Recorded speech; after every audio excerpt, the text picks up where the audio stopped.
Hi, I'm Alexandra Barker. Welcome to Relief Beyond Belief, exploring the world of natural healing. Today's topic is Reiki, and I'd like to introduce my special guest. It's a real treat for me to introduce my own Reiki master. This is Marvis Salamano, who has been an expert in the field for quite some time. Marvis actually introduced Reiki to Brighton in 1994. So she's a bit of a pioneer in the field. It really was basically not heard of in the area prior to that. And in the past 10 years, Marvis has attuned 150 Reiki practitioners and 28 Reiki masters, one of which was myself. Marvis took me from being a curious journalist to a sort of reluctant, learning a little bit about Reiki, all the way to sharing all the wonders of Reiki with me, and to the point where I became a Reiki master myself, so that I can also train others. So it's a real treat. Welcome to the show, Marvis. Thank you so much. It's a pleasure to be here. It's a real pleasure to have you here. And I'm just going to ask you to just explain to the good folks out there basically what Reiki is, what it's all about. Well, Reiki is energy. It's working with energy. And we can't really explain what happens when we experience Reiki, but we know there's always something, and it's always beneficial. We know that energy is a part of everything in our world, and we know that we are a part of everything. We're connected with everyone and everything around us. The universal life force, you might say. Yes. The word Reiki is Japanese.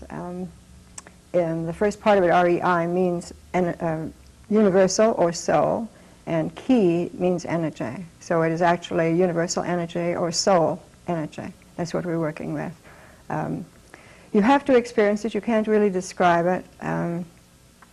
But it was given the name Reiki, the Japanese name, by a Japanese Christian minister. He revived it in the early 1800s. Although it's based in Tibetan Buddhism, and it's about 3,000 years old. We're getting back to some of the old modalities, and we're finding that ultimately we have to find the power within ourselves to deal with the stress in our lives. Yeah, so Reiki is widely renowned as a stress reducer, which is really good because I think most of us are aware a lot of our the problems that we have stem initially from stress, so it's really good for that. And the fact is that Reiki treats the person rather than the condition, right? So that it can, whether it's arthritis or an ulcer or cancer or whatever the condition might be, that it is addressing the person. And it's just, that's why you mentioned earlier that there'll always be good things come out of it, but it's hard to know exactly what it might be because the Reiki energy actually dislodges the blockages and dissolves blockages and toxins. So drinking a lot of water is a big part of that after you have a treatment because it just gets things moving. And Absolutely. And I know people talk about increased creativity, increased awareness. It just really seems to bring you back to that body-mind awareness, so you feel a lot more connected than you would be. And has that been your experience as well? Yes, absolutely. It is. We don't treat. You're not actually treating the ailment. You are treating the person, and what the actual goal is to stimulate your own immune system. The immune system knows exactly what's wrong with you, and you might have 2 or 3 things that are corrected after a series of Reiki treatments. And you were thinking, well, I just had a sore foot, but the pain in your shoulder was fixed, and also maybe your asthma along the way. This is it's just that your body knows exactly what is wrong with you. And what our job is with Reiki is simply to stimulate your own immune system so that it gets at it. The immune system is depleted by stress. And medication, and also if you're not sleeping well, we know that we don't get into that deep place of rest. And Reiki will help us get to that place. I've had insomniacs actually fall asleep on the table. And I left them alone to sleep for an hour because it's probably the best sleep they've had in months. But basically that's what it is letting your own body heal itself. We are chemical creatures, and stress, when we are stressed, there are chemicals created in the body and in the brain which actually destroy the immune system. Cortisol is one of those chemicals. We know that when we are touched, the opposite is true. that there are wonderful chemicals created in the brain that make us feel good. And feeling good stimulates your immune system, which makes us in better health. That's why they take animals now into nursing homes. We know that if a person is petting a dog or a cat or touching another person, that is better for their health. Reiki is not just a therapy where we treat illness, though. It is just, it's something that is good for everyone. It's anyone who wants a better quality of life, Yes. who yeah. can be, who wants to exchange better energies with the people in their lives, with your children, with your family, with your workmates, and generally in the world. We change. It's not just a therapy. It is a different way of being in the world. We become different when you become involved in Reiki, and that is the outcome. You actually change your vibrations. You are giving off an entirely different vibration when you walk into a room. Yes, and it's a higher vibration, yes. isn't it? Mm-hmm. And the really nice thing about Reiki is it's non-denominational. It's not about any kind of religion. That's right. And it's so easily learned. Really anybody can be taught to do it. It's just having the willingness, and so you told me, having a loving heart and the openness and kind of coming from that headspace. It's easily learned in like a one-day workshop, and you're just changed. And even skeptics, I welcome skepticism. I think that we should question everything. Yeah, I and do question too. everyone. And there are many forms of Reiki. There's nothing wrong with any of them. It's all good. The onus is on you to choose a practitioner or a teacher that is comfortable for you. Basically, that's it. But it's good for your families. It's good for your soul. And once you start, you don't stop. You don't go back. And it's a form of energy and of healing work is really nice because you don't doesn't deplete the practitioner Absolutely. either, because each as the energy goes through you, but a little of it sticks. It's just like that the milk jug analogy. Like pour milk in a jug and pour with the something holes else. in it. Yeah, Yes. little sticks. So it's really nice, and you don't get depleted yourself. It's like you get a little mini workout. Absolutely. And you're not mini treatment yourself. It's not enervating. Like it actually is very stimulating for the practitioner, because you are actually getting a Reiki treatment yourself as you are giving a treatment. And that is what makes it very different from a lot of other modalities. But we do a lot of talking as well. Like if you came to me for a treatment, we would talk for probably an hour before we began. No one listens to us anymore. And for the most part, we need to express, especially women, we need to talk about where we're at. And So when it's really part therapist then when you do it. it's all combined. It's all combined. And when you start talking and you find a forum where you can express the way you feel about yourself, there's no analysis or anything like that. We certainly don't diagnose. It's just giving a person room to express where they're at and who they are. And then when you get to the table, I've had people come in who are very skeptical. One man said that he was the most skeptical person that walked in that door. And I said, that's perfectly fine. You did phone to make the appointment and you walked in the door. That's really all that's required. There's nothing to believe. It is no religion. There is no doctrine. It's just simply to be open, only that. But in 2 hours, he changed immediately from skepticism to a great believer. And I might say that he is now a first-degree Reiki, and so is his wife. And so that's exactly what you find. You have to experience that. It's not voodoo. It's nothing that we are doing to you. Yeah. It's simply stimulating what is already within you, yourself. Well, that's true, because we all have the ability to heal. Our bodies are Yes. just designed that way. So it's just taking notice of that and realizing that these symptoms that we experience are really just messages from the body, and then we should be listening to them and seeing what was your body trying to That's tell right. you, rather than taking painkillers or taking other steps to suppress that symptom. So I guess that's where the talking would come in too, and you kind of realize that. Yes, very true. They come out.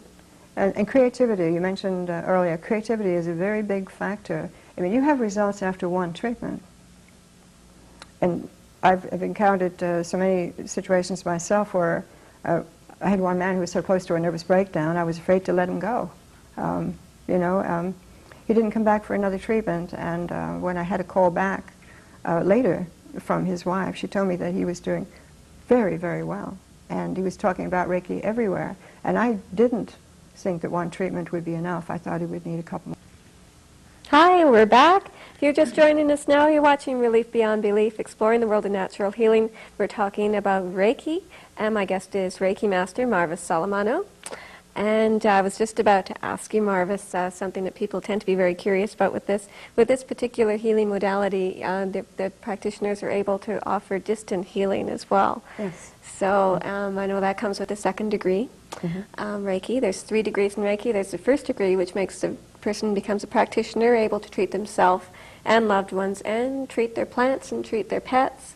And the second degree is another attunement, another level in which they're able to do distant healing and mental and emotional healing as well. So we'll just zero in on the distant healing aspect, and I'll just have you explain how does that work exactly. You can be doing a treatment on somebody across the country or in a different country or beside you that for some reason you can't, get to them. Yes. So how does that work? I'll let you explain that. It's actually tantamount to prayer. It's just very powerful prayer.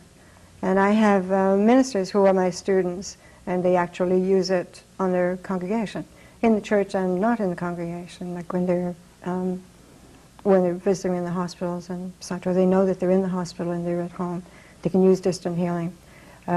Distance means nothing. It can be someone in England or someone in Calgary. The way I do it is often in the middle of the night, I'll suddenly wake up. We all have healing lists. Anyone who is a Reiki, you'll have a healing list, and I have a number of people on the list. And suddenly there'll be a name in my mind, and I'll need to do some work on that person at that moment. So that's what we do. It's the same as praying, but we go through a little routine usually. And in Reiki, we begin by using the bear, the Reiki bear, which is used as the person we're working on. Just a stuffed animal. This becomes, stuffed yes. bear. My grandchildren know which one of the bears is my Reiki bear, and that's the one they want to sleep with when they stay at my place. They swear that his eyes move, and sometimes I'm not surprised myself. In fact, you can almost feel heat generating from the bear because he's done so much of this type of healing. It's really a very strange phenomenon, but the bear becomes the person, and after a while you don't need the bear. You use it different ways, but we use symbols to connect with that person.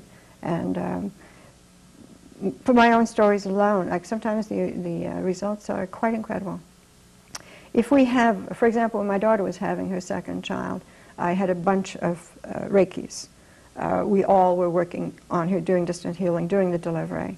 And she phoned me half an hour after Adriana was born, and she said, "Oh, Mom, it was the most wonderful experience of my life, and thank you so much."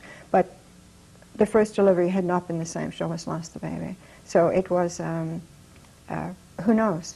There were just many of us working on her in that particular time frame when she really needed the help. So we know full well that prayer is tremendously effective. If we were all to be on our knees in this moment and pray for world peace, it would happen. And that's what we're working with. We have a critical mass that we're creating in Reiki. There are more and more of us working for the good of our fellow beings and in service to God. Basically, that's what it is. The more we do, the stronger we get. And the more practitioners there are, more Reikis. You don't have to be a practitioner. You do Reiki for yourself and just work on your own home, your own family, and changes relationships. It's very, very powerful. And if you have a teenager you can't really get along with right this moment, you can do some absent healing on him across the room. It works. I've done it. It really does work.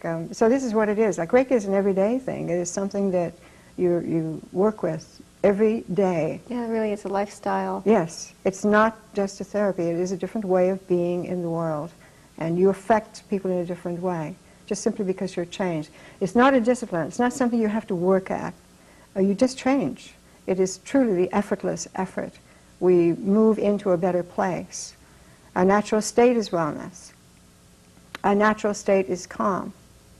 And it's our life that gets in the way, that creates the problems for us. So in Reiki, what we're doing is moving back to our natural state. And when life was simple, what's happening on the roads now, with people with road rage and such, this is to do with, it's not to do with driving a car, it's to do with the pressure that we're under constantly, the frustrations that we're dealing with. And we need something to help us get back. And you can't do it by yourself. The Reiki is a very good place to start. Yeah. Yeah, it sure is, because then once you do have it and you're able to use it, it's you know, healing at your own, literally at your own fingertips. And if you have a problem, you can get rid of headaches or cramps or, you know, just simply by laying your hands on that part of your body, taking a few deep breaths and just going, letting the energy start to flow. So it's just the most amazing thing to me, to my way of thinking. Anyway. And as you say, it can be taught very, very quickly. And it's not expensive. Easy. There's nothing, we seem to think that things have to be difficult and they have to be expensive to be good. It's not so, especially in Reiki. You can learn in one day, and anyone can learn. All you have to have is a willingness to explore something new. It's not, we are not flaky. We are just ordinary people doing this work. And what happens is, it opens up a part of yourself that is naturally there. We all have healing hands. And we forget that. We forget to touch. We have so many problems with our societies now where we aren't allowed to touch. Like teachers have difficulty. They have to be careful they don't touch children and such. It's just the way we are.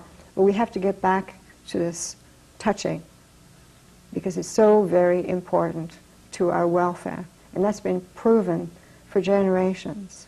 Your child can be fed and sheltered and beautifully looked after. They will not thrive unless they're also touched, which is love.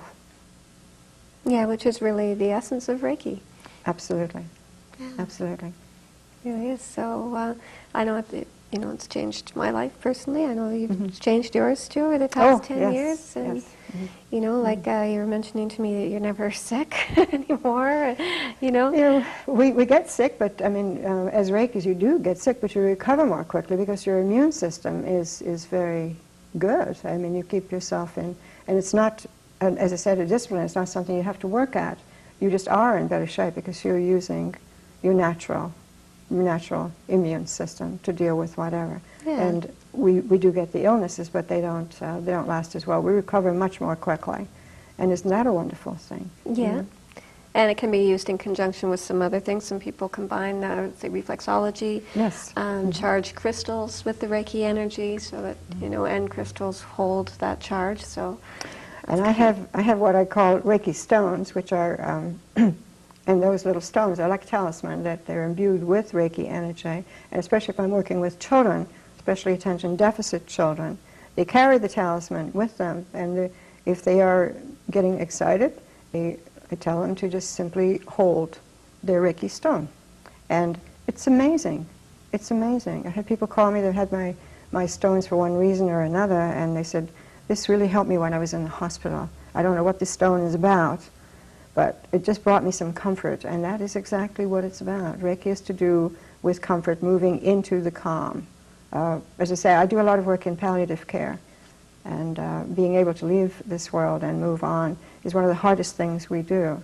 That's right, because in that case it wouldn't be a cure as in necessarily that person becoming well again, but in easing their transition. So, and we have to understand what is healing. It is not necessarily cure. We all die. Everyone has to die. And it's to do with letting go, just simply learning how to let go. Right. So yeah, so there's lots of things to discover about Reiki, and animals respond to it very readily, which is very interesting because they don't have any kind of preconceived ideas. So that, but they love it. They tend to gravitate to yes. Yeah, especially my cat. My dog kind of looks at me funny, but you know, but she likes it. But she likes getting attention anyway. But yeah. But my cats love it. I had one. I worked on my one stray cat when she was expecting her first litter, and you met Bert.